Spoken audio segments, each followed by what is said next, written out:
چې دا داسې شپه ده چې په سبا له نور راخیږي، ډیر تیز نه، دا حرارت او سپینوالی ډیر تیز نه، بلکې حمرت او سروالی ته مایله غوندي، دا رڼا یې داسې مدم غونته کي. دا یې نښه ده چې یاره تېره شپه دا د قدر شپه وه. او دا شپه چې کومه ده لا حارة ولا بارده، نه ډېره ګرمۍ او نه ډېره یخی په نسبت د نورو شپو، دا داسې معتدله شپه معلومیږي. انسان ته په خپله دا محسوس کېږي. زما محترم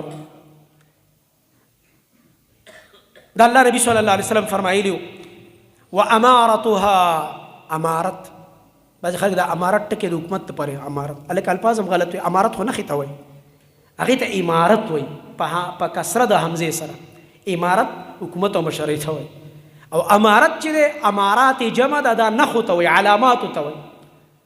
د الله نبی صلی الله علیه وسلم دغه روایت دی د ابی ابن کعب رضی الله عنه، وامارتها ان تطلع الشمس في صبيحه يومها بيضاء لا شعاع لها. په صحیح مسلم کې دا روایت د ابی ابن کعب رضی الله عنه نقل وی نخه د لیلة القدر دا ده چې په سبا له نور راوخیږي، سپین وي خو حمرت ته مایلی. په بل روایت کې راځي چې حمرت ته مایلی او د دې شعاع نه منابه تیز رڼا نه، هغه ډېر ګرمایش پکې نه، کم چې په نورو ورځو کې په نور کې ګرمایش. دا یوه نښه. البته بعضې علما وایي چې یاره په دې شپه باندې باران کیږي یا په سهار باران کیږي. اندار ته بیګم ما ویلې شیخ صاحب لیکلي دي تفسیر احسن الکلام کې چې دا د نبی علیه السلام په دور کې اتفاقي خبره راغله. رسول الله صلی الله علیه وسلم اعتکاف وکړو، صحابه کرامو اعتکاف ورسره وکړو په اولنۍ عشره کې د رمضان. چې پاسېده جبریل ورله راغی، ویل نه، ویل مخکې ده، ویل لیلة القدر پورې ایثار شه. بیا دویمه عشره یې وکړلو، بیا درېیمې عشرې ته پاتې شه د الله نبي. او حدیث کې راځي، دا حدیث د 2 صحابو نه نقل دی، یو د ابو سعید خدری رضی الله عنه نه، امام بخاری بار بار راوړی او ډېر مسایل یې مستنبط کړي دي، ځکه هغه فقیه الامت دی امام بخاری او امیر المؤمنین فی الحدیث هم دی. او بیا بل دا روایت نقل دی د عبدالله ابن انیس رضی الله عنه نه، هغه هم دا حدیث را نقل کړی، دا قصه چې جبریل ورته نښه وښودله، ای د الله نبي دې کال باندې به لیلة القدر په هغه شپه چې څنګه شپه تیره شي په سهار له به باراني، او سهار مونځ چې کله تاسو کوئ نو ستاسو دا تندې او پوزه به په خټو کې ککړېږي، ځکه مسجد نبوي چت څه د څانګو نه او د کجورو، نو چې باران به وشو اوبه به راڅڅېدې، نو لاندې ځمکه به لمدېده. وایي مونږ نبي علیه السلام سره ایثار شو اخري عشرې ته. د الله نبي ویل دې کې لیلة القدر دې کې دی، اخري عشره کې دی.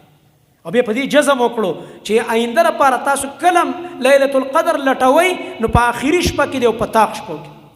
ابو سعید خدری رضی الله عنه فرمایي د شپې باران وشو او په دې آخري ټایم کې سار فجر مانځه ته نبی کریم صلی الله علیه وسلم مخکې شو، او د الله نبی صلی الله علیه وسلم چې کله سلام وګرځو او موږ ته مخ را وګرځو، سنت طریقه داره چې امام کله جماعت وکړي قوم ته به مخ را ګرځوي.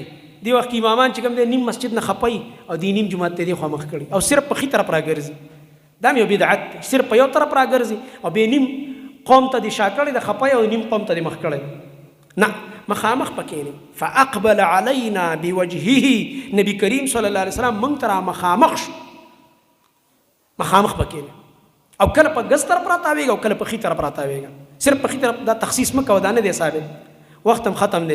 الغرض انس رضی الله عنه دا ابو سعید خدری رضی الله عنه فرمای منګه وخت نبی کریم صلی الله علیه وسلم دا تندې مبارک او پوزه په خټو ککړ شو، د الله نبی په داسې لاس راخ کړ مسحه کا پوزه او دا تندې رستو پاک. امام بخاری دینه دا مسله ثابت دی چې کله مانځه په دوران کې ستا په پوزه یا په تندې باندې کوم خزله وغیرہ ولګیدا یا زمکه لمده شو خلی یا باران شوی او زمکه خټه ده، نو دا په مانځه دوران کې نه پاکه.